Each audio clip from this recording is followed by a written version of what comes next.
आई खूप मोठ्या घरातनं आल्या, ते तर माहीत आहे आपल्या सगळ्यांना. लग्न झाल्यानंतर 15 दिवसात त्यांनी त्यांना ऑपरेशन थिएटरमध्ये असिस्ट करायला उभं केलं आणि असिस्ट करताना त्या ज्या काही इन्स्ट्रुमेंट्स आहेत, त्या कुठल्या पद्धतीने द्यायचे, त्या पद्धतीने त्यांनी त्यांना ट्रेनिंग दिलं. नक्कीच जी व्यक्ती कधीच ऑपरेशन थिएटरमध्ये गेलेली नाही, ज्यांनी असं ऑपरेशन बघितलं नाही, ती व्यक्ती त्या दिवशी तिचं काय होऊ शकतं हे विचार करा. निलिमाताई चक्कर येऊन पडल्या त्या दिवशी, पण दुसऱ्या दिवशी परत साहेबांनी त्यांना उभं केलं आणि अशा पद्धतीने त्यांनी त्यांना ट्रेनिंग द्यायला सुरुवात केली.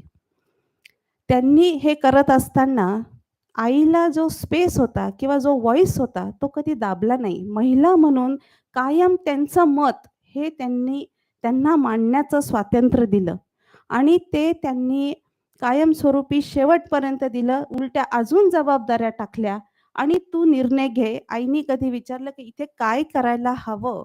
तर त्यांनी सांगितलं, की तू निर्णय घे, मी तुझ्या पाठीशी खंबीरपणे उभा आहे.